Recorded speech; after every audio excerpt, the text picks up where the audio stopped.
Voilà, donc je suis le Major Mbaïka, coordinateur des équipes du contrôle sanitaire aux frontières aériennes de l'aéroport Léopold Sédar Senghor à Dakar.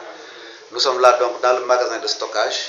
Ici, nous avons et les équipements, plus particulièrement l'équipement de protection individuelle qu'on appelle le EPI, qui est surtout dont l'utilisation est prépondérante dans la lutte contre le virus Ebola. Alors donc, ces kits de protection individuelle nous servent à nous protéger. À défaut, c'est extrêmement dangereux pour l'agent de santé. Tous les problèmes de santé, surtout s'il y a que le personnel de santé paye un lourd tribut par rapport à cette affection, c'est dû justement au port et le déshabillement de cet équipement de protection individuelle. Parce qu'il y a une manière spéciale de s'habiller avec, et tout comme aussi une manière spéciale de se déshabiller avec. Mais surtout, ce qui pose problème, c'est au moment du déshabillement. C'est en ce moment, on suppose que quand l'agent de santé a été en contact avec quelqu'un atteint ou suspect de la fièvre Ebola, s'il ramasse des germes, on ne le souhaite pas. C'est en ce moment-là, jusque-là, il n'y a pas péril à la demeure, parce que la personne fait l'objet d'une désinfection. Mais si elle s'y prend mal, c'est là où réside le risque, pour lui et pour l'environnement, son environnement immédiat. Alors, ça fait donc partie des choses qui comptent le plus dans la lutte, dans la stratégie de lutte contre le virus Ebola. Donc, sa présence est capitale dans la stratégie. C'est ça l'équipement de protection individuelle qui est assorti de. Il y a une sorte de blouse que vous avez, une combinaison, si vous voulez, des masques, des cache-nez, des gants et des surgants, des bottes et des surbottes. Donc la personne est entièrement protégée à l'issue de l'usage. Donc la personne même fait avec cet équipement l'objet d'une désinfection. Après quoi, elle peut se déshabiller. Il y a une manière de se déshabiller, il y a une chronologie par rapport au déshabillement qu'il va falloir respecter. C'est là où réside le risque de contamination, plus particulièrement pour le personnel de santé. Vous savez, cette maladie, on a beau dire, mais le personnel de santé paye un lourd tribut par rapport à cette affection-là. C'est dû justement à la manière de se déshabiller, de se départir vraiment du kit de protection individuelle. C'est là où réside la difficulté. Il y a une manière très spéciale qu'on enseigne aux agents, des procédés très techniques, une procédure très spéciale pour porter et se déshabiller du kit de protection individuelle. Comme j'ai dit, c'est là où réside vraiment le problème. Qu'est-ce que vous pouvez revenir sur ce matériel? Voilà, donc là, c'est le polyjacto. Il peut être utilisé de diverses façons. Il peut servir de fumigation. On peut l'utiliser pour la fumigation comme pour désinfecter, désinsectiser et tout ce que vous voulez. Mais pour le cas qui nous concerne aujourd'hui, on l'utilise à des fins de désinfection. C'est un appareil motorisé qui a une capacité de 20 litres comme ça. Il fonctionne avec du carburant motorisé, contrairement à cet appareil qui est manuel et qui a le même usage, les mêmes fonctions, les mêmes options. Mais, sauf que là, c'est pour des opérations de grande envergure qu'on utilise l'appareil à moteur pour faire la désinfection.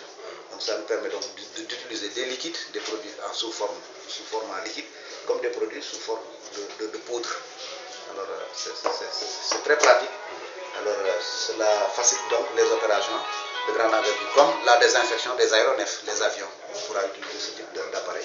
Et par rapport aux locaux de superficie très réduite, on pourrait utiliser donc ces appareils manuels ou bien ceux-ci qui sont encore d'une capacité moindre. Par rapport, c'est tout juste quand il y a des crachats ou quelque chose de liquide biologique, alors que provenant d'un malade, ce sont ces appareils-là avec ces produits, carrément du chlore industriel, le chlore que nous avons sous forme de granulé, ou bien du chlore sous forme de liquide que nous pouvons utiliser pour détruire les germes de l'affection. Alors, vous avez ici aussi des masques. Ce sont des masques. Mais quand bien même déjà le kit est complet, il comporte tout cela. Mais c'est en cas de nécessité, pour des opérations ménatiques, pour des opérations de désinfection, qu'on peut utiliser également ces masques-là. Il y a également ce produit très puissant qu'on appelle le TFD9, qui sert également à désinfecter. Quand on parle de désinfection, donc, on parle de la destruction des germes, de la destruction des microbes, des virus, y compris donc, le virus de Ebola.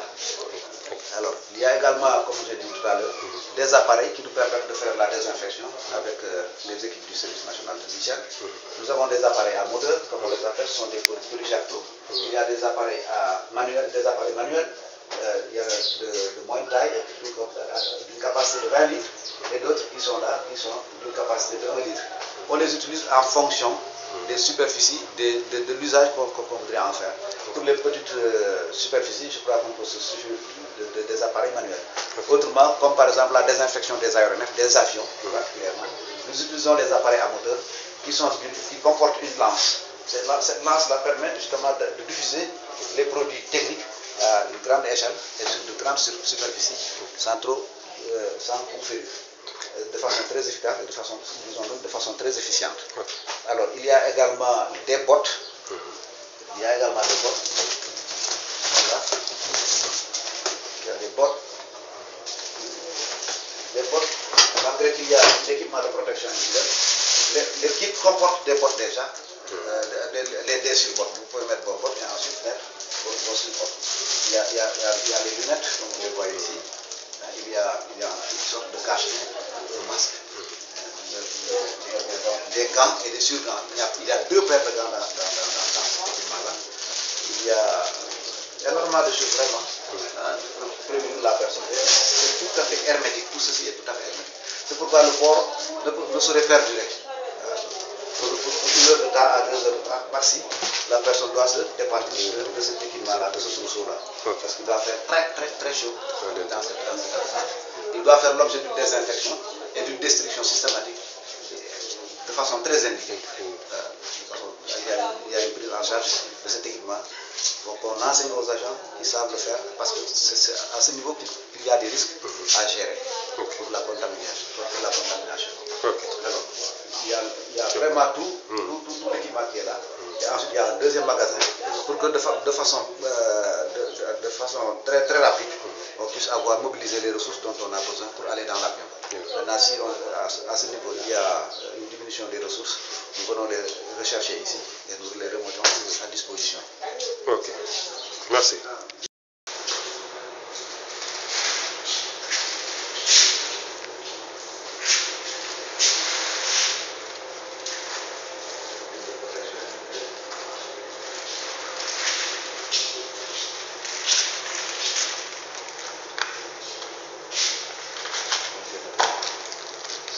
La prise de température, parce qu'elle va sous ça.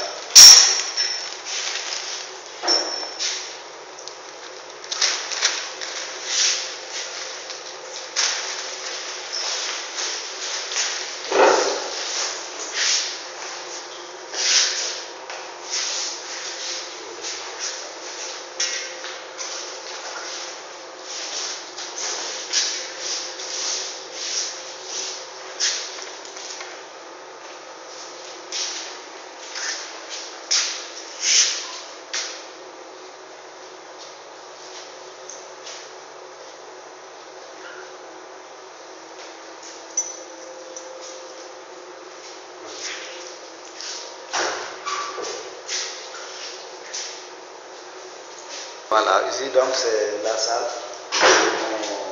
où transiterait un suspect. Après l'avoir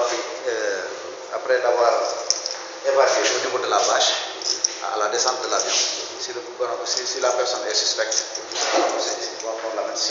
Parce qu'au pied de l'avion déjà, il y a l'ambulancier qui sont déjà prédisposés à acheminer dès qu'il y a un cas.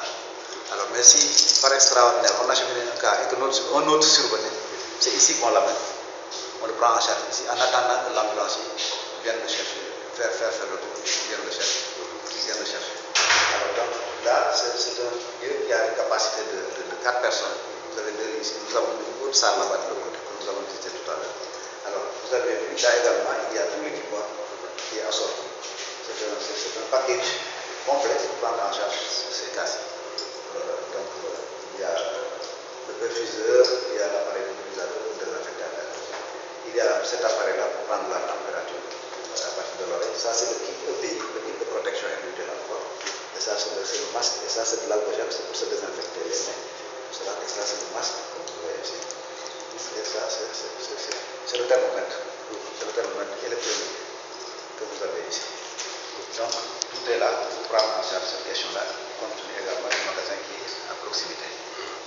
De l'autre côté également, il y a une autre salle pour prendre en charge les cas de les acheminer. Ce n'est pas leur destination du cas parce qu'il y a des centres dédiés dans un premier temps, mais on ne le souhaite pas. Ce type d'affection peut être à un niveau où il serait même imprudent vraiment d'acheminer le malade vers d'autres structures. Auquel cas on prendrait ces gens-là carrément ici. On ne pas diffuser vraiment l'infection. Ok, c'est bon.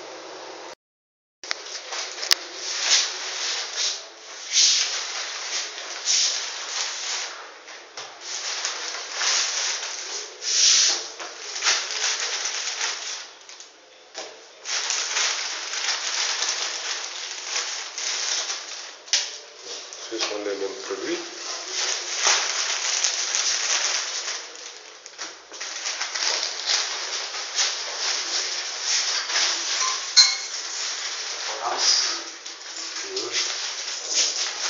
Ça c'est à perfuser. Généralement, le malade d'Ebola il meurt par déshydratation la plupart du temps. Par déshydratation. Donc le premier réflexe c'est de le réhydrater. Donc c'est ce qui s'en échappe, semblerait-il, c'est une très bonne réhydratation pour récupérer la plupart des patients. Donc, ça c'est la potence, ce qui sert donc à réhydrater le